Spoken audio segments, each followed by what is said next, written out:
Would I buy this business? Well, this business is a commercial cleaning business. Commercial cleaning businesses can be great because the majority of their revenue is recurring revenue. Let's have a little bit of a look over this business and see how it performs. Is this a business worth a buy? So one of the things about the reason why I like these businesses is because of the recurring revenue, but also because it's a B2B customer base and the nature of the service is effectively essential. A lot of these businesses can't operate without this cleaning service. So let's have a look at how the business performs over the last 4-year period. And we'll start with the revenue. Looking in 2022, the revenue is around 3 million, so a really nice healthy business. Tapers up to 3.3, so quite a nice, just a little bit of a nice jump up in 2024, but then basically falls off a cliff in 2025, and almost it's roughly $550,000 loss between 2024 and 2025. So that's a really significant decline. I definitely want to look in and understand why that is if I'm a buyer. Let's come up here though and have a look at the type of revenue that the business is receiving. So we've got in 2022, we have around $2.2 million in recurring revenue and just under $500,000 in one-off revenue. Now, one-off revenue is really classified as jobs that are not recurring. So they're still commercial cleaning jobs, they're just not recurring. And what we can see here starts to paint a little bit of a picture because we've got this really large decline, a large increase to revenue in 2024 compared to 2023, and then a huge drop off. So something is going on there. And what I suspect is happening is that the owners have made a bit of a strategic decision to say, we're going to stop focusing on our one-off project-based work, and we're going to really focus on getting recurring revenue. Now that's overall is a great strategy because that's what buyers are going to be interested in. That's what I'd be really interested in, is what's recurring. However, the question is, have they done this productively? Because something has happened here where it hasn't worked out for them. Let's see if we can figure out more in the gross profit, because often this can paint a fuller picture. So here we have the gross profit sitting at almost 40%, which is amazing for a commercial cleaning business in 2022. It's declined quite sharply over the next 3 years, and 27% is quite alarming. So that paints a little bit of a picture because it looks to me as though they've taken on recurring revenue-based work that has not been productive. And it hasn't been productive to the gross profit line and therefore the bottom line. So the quality of the revenue just hasn't been there. So that's really interesting. And we can see a trend in the labor as a result of this. And in fact, if you take on unproductive work, you really are shooting yourself in the foot, which is clearly evidenced here in 2024. The labor for this business is broken into 2 segments. One of them is employed labor, and the other is contracted labor, i.e. they're using sole traders and small contractors to perform their work. Now, contractors will always cost the business more. So you can see what they've done here is the total labor expenses have gone from 49% up to 56%, and they've started to stabilize and come down to 51%. So what have the owners done? The employment labor has gone up and the contracted labor has gone down. So that's been an incredible result for them to be able to manage that and bring their cost of goods and their cost of goods down and their gross profit back up. And I think if I'm taking a guess, probably what's happened is the business has taken on a whole bunch of recurring revenue customers that have not been of high quality, i.e. that the margins on them are low quality. Then they've said, okay, we need to get rid of this, but we also really need to manage our labor costs. So to me, that paints a really interesting story. As a buyer, I definitely want to look into this and understand, is there anything else? Have I made the right guesses? Is there anything else here, or is there any reason why there's been such a big decline in customers? Were there any issues with the services or the products? Were there any issues with customer contracts? I want to be as clear as I can on this last 4-year history, because that for me is going to decide actually, is the decline going to continue, or is the business actually been through a transition, has come out the other end, has sunk some cost into learning perhaps some tough lessons, but actually fundamentally has come out the other side being a stronger business. And both of those narratives are very, very different narratives. So I want to be crystal clear on exactly what's been happening. Let's go down and have a look at the adjustments to this business. These adjustments have been made, and this is, as you well know, called normalizing the financial statements, where effectively you want to remove the revenue and expenses that are not going to transfer to a third party. And that should be able to give you a base case for what are the maintainable earnings of this business moving forward without any further capital invested and purely with organic conduct of business. So let's have a look at this. Before you get your knickers in a twist, we haven't added back the owner's salary.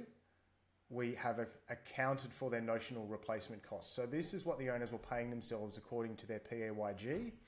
And I get really picky about this, because if you go out and look at businesses, you'll find so many businesses that are advertised as profit to the owner. That's what they're advertised as.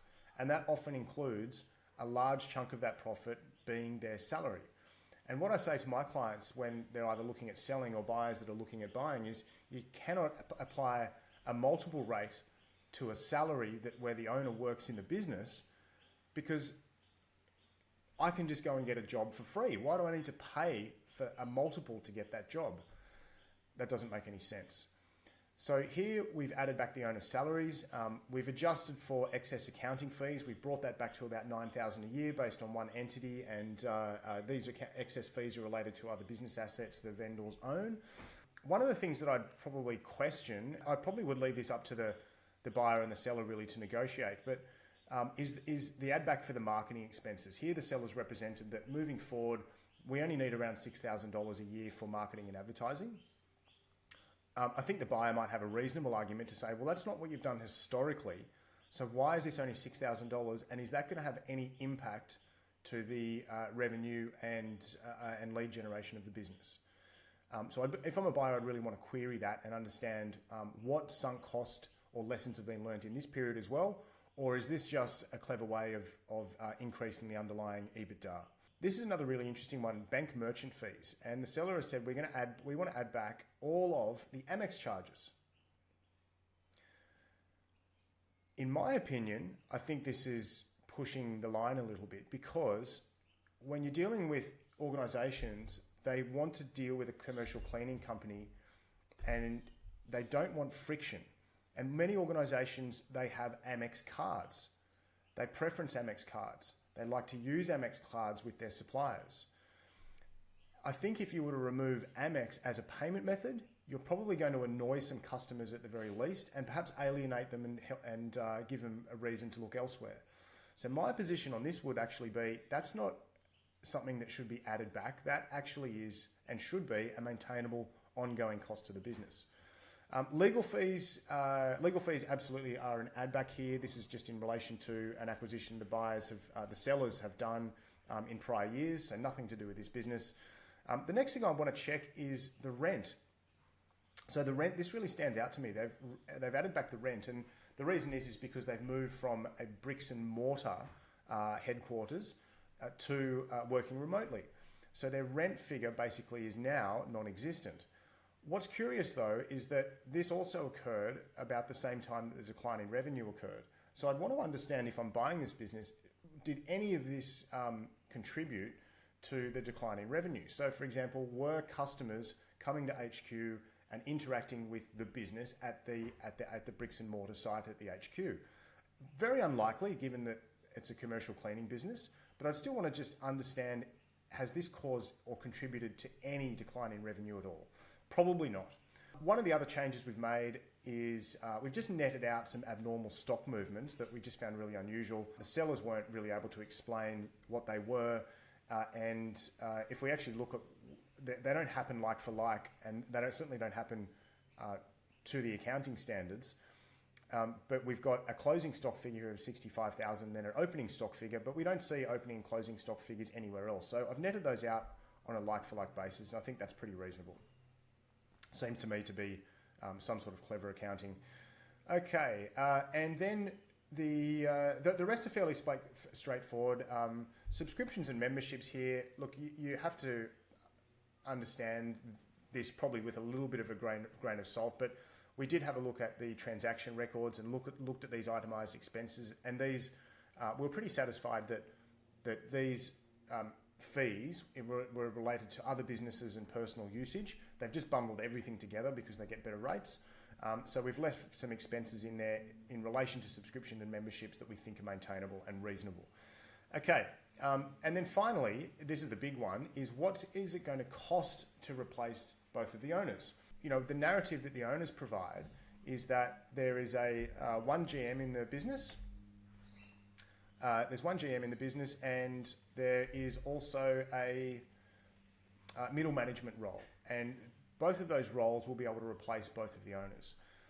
This is something, as well as a buyer, I really want to test, because I want to understand, is this the narrative that they tell themselves and therefore me, or are they actually giving me an understated view of really how much they work in the business? A really good resource is to look at the Hayes Salary Guide and work out, okay, what is a general management role, general manager's role for a business of this industry and size, and that should give you a fairly good guide. Another thing to point out here is that it's a notional replacement cost. Now, does that mean that you're going to get a superstar general manager for this fee? Probably not. It's indicative of what sort of salary the business would incur, but does it mean that you're going to get a suitable replacement? Well, that's a bit of a question mark and something to just be cautious of. But for the sake of this exercise, this is where we've priced the two roles. Okay, so here we then have the adjusted EBITDA for 2025 of 308,000, then 253,000 and 470,000 before that. That shows quite a lot of fluctuation, and that's pretty consistent with what you'd expect in terms of fluctuation that we experienced in the top line. And it's further exacerbated by these adjustments of stock movements after netting those out. However, let's just move forward on this basis, because fundamentally we've actually done probably the right thing here in terms of netting out these stock movements. What I want to do next is really get a sense of what is the maintainable earnings of this business moving forward immediately. So going back up to the revenue line, what's pretty clear is that it's going to be really hard to support a case that what's happened in prior years is relevant to what's happening today, because of the level of transition that's happened in this business, both with the nature of the labour and the nature of the revenue transitioning from one-off income largely to contracted income, and then also the decline that we saw in 2024 onto 2025. So probably my next place to go is with the sellers, how does 2026 look? Has this decline continued, or have you actually been through a transition, come out the other side, and are now looking at a business with stronger fundamentals and a stronger foundation to build from?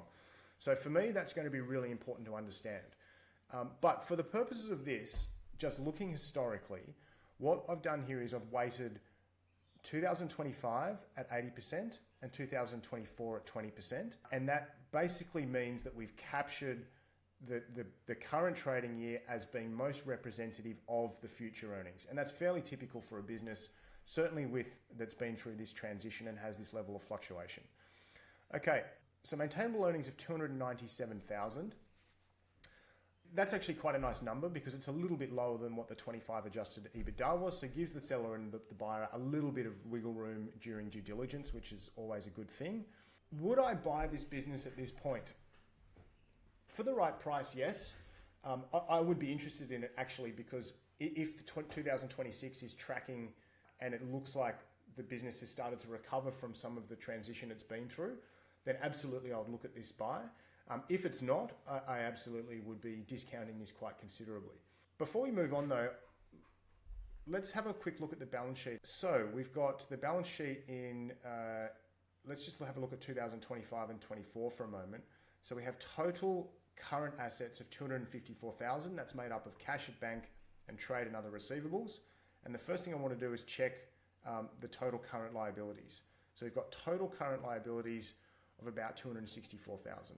So here the total liabilities are exceeding the total assets. So that's a bit of a red flag. However, this is just a snapshot 30th of June at one point in time. If I see a red flag here, I immediately want to move to a 12-month rolling balance sheet so I can get a sense of what's truly happening on a month-by-month basis. And this paints a very different picture. Here we've got total cash assets of 180,000, total trade receivables of 220,000. So that's looking really, really healthy. And if we scroll through, we can see a fairly consistent and healthy set of cash at bank and set of receivables. So that's good. If I see receivables, so if there's anything over 10% here, which there are in a couple of months, I just want to check my age receivables and see, are there any bad payers? Are there any legacy customers that I need to worry about that might affect my working capital? The next picture we want to try to paint, as soon as this starts working, is what sort of working capital am I going to need to bring to this business, as well as the purchase price? Because if you're purchasing the business as a share sale, you need to negotiate the working capital into the price. If you're purchasing the assets from the vendor, you need to factor in working capital that you can bring to the business's opening bank account to start trade. So what I'm really interested in is the net operating working capital. The net operating working capital, and I do this month by month for the last 12 months, provided that there are no negative months. But the net operating working capital is effectively your total trade debtors. You don't include cash. But it's your total trade debtors minus any operating liabilities. So we have PAYG tax, superannuation, trade creditors, and salaries. Okay, we don't include non-operating liabilities. And that's why we don't include cash. Okay. So using this month, we can see that there's a net operating capital requirement of 56,000. It's a huge gap between the month before.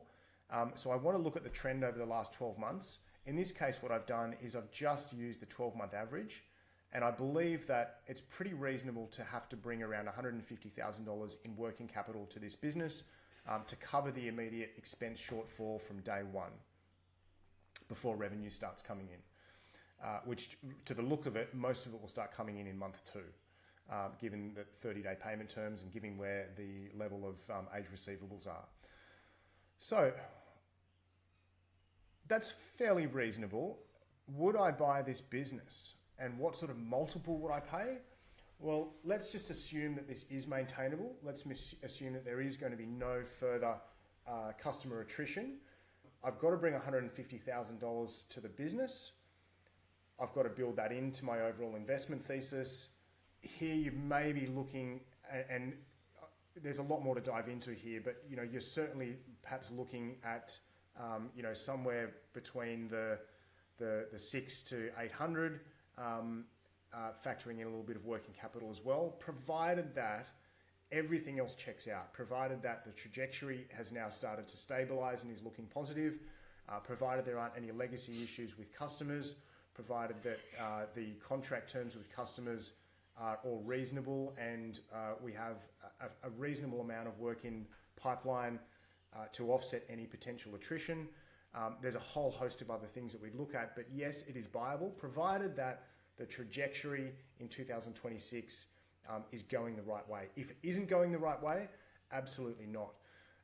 The advice that we ended up giving to the client was, we think that you should trade this business for another 12 to 24 months to really maximize your sale output. You've been through some tough lessons in the last 3 or 4 years, and you won't extract that value from those lessons if you sell now. You've learned those tough lessons. You've actually created a better and more foundational base now to build from in your cost model. Do that for the next year or so, and let's see where you are.